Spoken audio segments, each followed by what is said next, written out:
I'm live. Hi there, and welcome to this day in history for October 23rd. October 23rd is the 286th day of the year in the Gregorian calendar. 200, is that right? I got my numbers wrong. I think it's the 296th day of the year in the Gregorian calendar. 297th in leap years with 69 days remaining to the end of the year. I got a boo-boo right at the beginning there. How about that? Today's word is sanatorium. Sanatorium is a noun that means an institution for the treatment of chronic diseases or for medically supervised recuperation, a resort for improvement or maintenance of health, a place to which people go for the sake of health. I'd like to take a moment to mention that links to my research are included in the show notes or will be very soon. I'm still getting the hang of this live thing here. Ask you to go ahead and click that like button. Consider subscribing if you haven't already. Feel free to share this video with others. You could do that with a link in your email messaging or social media. Let's see what else. Oh yeah, there's a link to my This Day in History playlist in the show notes, and when we get done, I'll put it in the iCards up there in the corner. And with that, we're going to start in, oh boy, we're going to start a long time ago. October 23rd, 4004 BC is a proposed date of the creation of the world, according to James Ussher's interpretation of the Bible. On October 23rd, in the year 42 BC, moving right along, 42 BC, Mark Antony and Octavian defeated Brutus's army. I suppose Brutus was really devastated by this because, by golly, he committed suicide over it. The first Parliament of Great Britain convened on October 23rd, 1707. The Malay coup, not a coup, coup, the Malay coup of 1812 was an attempted coup d'etat aimed at unseating Napoleon. The would-be perpetrators claimed that the emperor died in Russia. Actually, Malay was the main perpetrator, but he was easily able to get some people to go in on it with him. Now, granted, Napoleon's efforts in Russia hadn't really been working out all that well, but he certainly wasn't dead. The individual behind this attempted coup d'etat was a fellow named Claude Francois de Malay. He kind of started out decades before not liking Napoleon, and that only got worse as time went on. He was accused of conspiring against Napoleon, which got him arrested, and his wife was able to prevail upon the powers that were to put him in a sanatorium instead of keeping him in jail. While he was in the sanatorium, he was able to have visitors, and he met with some people that felt kind of the way he did, and they wanted to replace the empire with a restored monarchy. In other words, other people who were very interested in getting rid of Napoleon. So he took the opportunity while Napoleon was away while Napoleon was away in Russia to make his move. He escaped from the sanatorium. He got hold of a general's uniform and put it on and convinced a colonel that Napoleon had died in Russia and that the colonel was now being promoted to general. Shocked by the news of Napoleon's death, the new general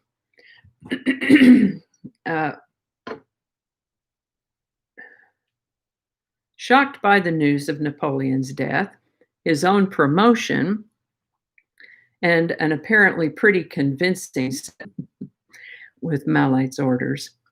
It only gets more complex from there.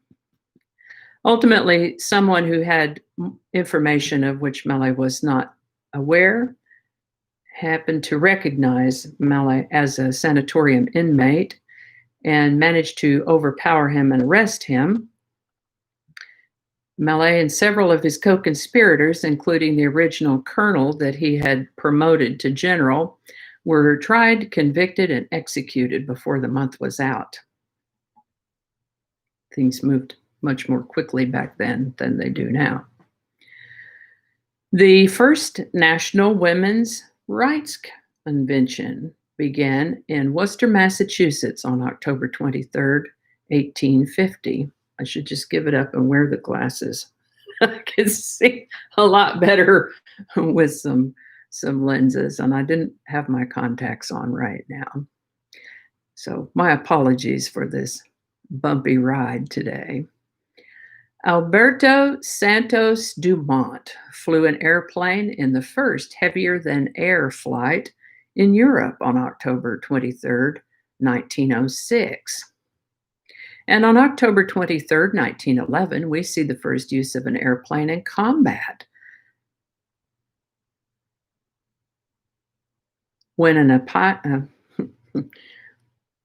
See, if I were recording this in advance and editing, all this would be cut out and it would be smooth and beautiful. So now it's just rough and hopefully charming. So we'll start that one over again. On October 23rd, 1911, we see the first use of an airplane in combat when an Italian pilot made a reconnaissance flight during the Italo-Turkish War. This is the birthday of American comedian and talk show host Johnny Carson, born October 23rd, 1925. He served in the Navy during World War II, and after the war, he went to work in radio. He moved from radio to TV and made it as the host of the late night talk show Tonight, which later came to be called The Tonight Show with Johnny Carson. And we always just called it The Johnny Carson Show. This show launched the careers of many performers: David Letterman, Robin Williams, Jay Leno, Jerry Seinfeld, Arsenio Hall, Jeff Foxworthy, and about that many more. So many people. It was a long, long list of people who really got their big break on The Tonight Show. December 1973 foreshadowed the events of 2020 when Johnny Carson joked on The Tonight Show about an alleged shortage of toilet paper. People across America believed that it was an actual story and began panic buying and hoarding toilet paper, emptying shelves and causing an actual shortage, which lasted for weeks. I've got to tell you, I sure hated to see Johnny Carson retire from television. What a guy. He lived to the age of 79. This is the birthday of baseball great Jim Bunning, born October 23rd, 1931. He was a Major League Baseball pitcher, and wow, what a pitcher he was. He played for the Detroit Tigers, Philadelphia Phillies, Pittsburgh Pirates, and the Los Angeles Dodgers. He pitched a no-hitter in 1958 and a perfect game in 1964. He was inducted into the National Baseball Hall of Fame in 1996 by the Veterans Committee. But wait, there's more. He also served as a Kentucky state senator, a U.S. representative, and a United States senator for Kentucky. Jim Bunning lived to the age of 85. This is the birthday of Brazilian soccer player Pelé, born October 23rd, 1940. He turns 80 in 2020. He's still alive. This is the birthday of American singer, songwriter, guitarist, and actor Dwight Yoakam, born October 23rd, 1956. Active in the music business since 1984, he has recorded more than 20 albums, had more than 30 singles on the Billboard Hot Country Songs chart, and sold more than 30 million records. Still alive, Dwight Yoakam turned 64 in 2020.